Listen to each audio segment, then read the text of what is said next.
Mayong adlaw, welcome back sa akong channel.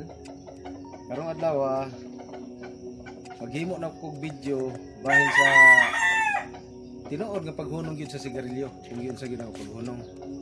Kay naamong yung mga comment sa akong video nga ipakita daw nako nga ako yung gikaon ang herbal o kalabong mo ay nakapahunong sa akong sigarilyo.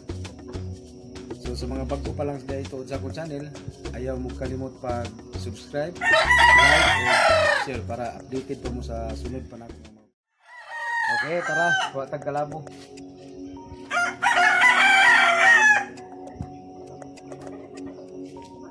Mao siya ang dahon sa kalabo.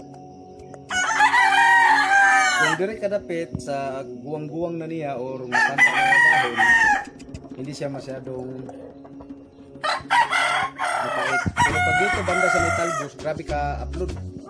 Napaka-pait na sa ilong. Talagang mahalan siya sa bunga nga. Pero may gamot din naman siya. Kahit saan gamot naman siya talaga. Dahil herbal naman talaga to. Ito yung ginamit ko para huminto ako sa paninigarilyo. Dahil ilang taon na ako paninigarilyo. Saka ilang marami na talagang iniwasan ko mga sinubukan ko ng mga gamot para mahinto lang ako sa paninigarilyo.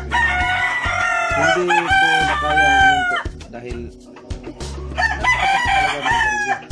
Kaya nung minsan sinubukan ko itong kalabo, ako mismo nag-invento sa sarili ko na yung kalabo kaya ang subukan ko. Kasi pag hindi, parang napakasarap manigarilyo pag kumakain ka ng kindi. Kaya sinubukan ko yung kalabo. Sa oras na gusto kong manigarilyo, kumakain ako ng kalabo. Kaya itong kalabo, depende naman to sa iyo eh. Kasi pag malinis yung kalabo, hindi mo nahugasan. Ngayon, itong atin, hugasan natin. Just then. Okay, kumatang tubig. Ato ni hugasan ni atong kalabo kay daghang abog nga pag-ikot ko na. Few inches later. Okay. Sumara na siya. Ako nang hihugasan. Karon ako nang ipakita sa inyo na kini kada gusto na ko manigarilyo, ako ginagaon anak.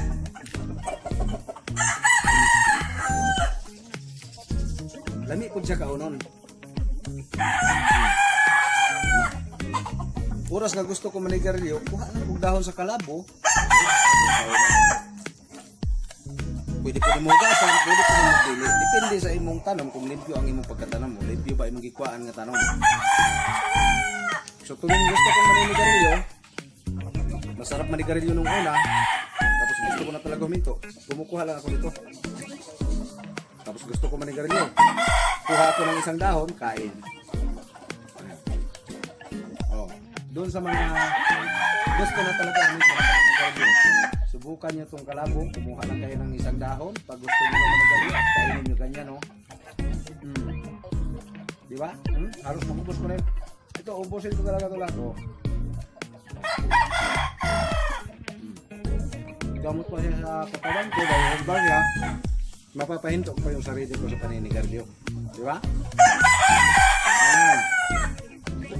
Nakita nyo na kung gano'ng kinain ng kalabo. Yan lang yung nakapagpahinto sa akin ng sigarilyo. Okay, nakita na nilag yung sa nakapagkaon ng kalabo.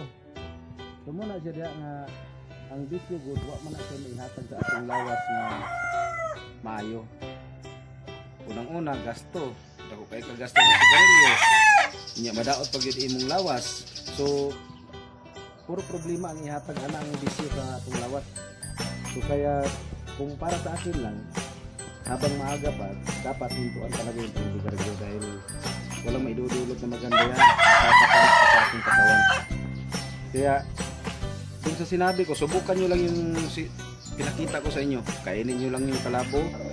Tuwing gusto nyong manigarilyo, kumuha lang kayo ng kalabo, kainin nyo. Mawawala na yung gana nyo sa paninigarilyo. Kaya sa mga bago pa lang sa channel ito, kung ngayon ka palang nakakita sa video ko, subscribe naman at saka like at saka share. Saka sa lahat ng mga subscriber ko, maraming salamat.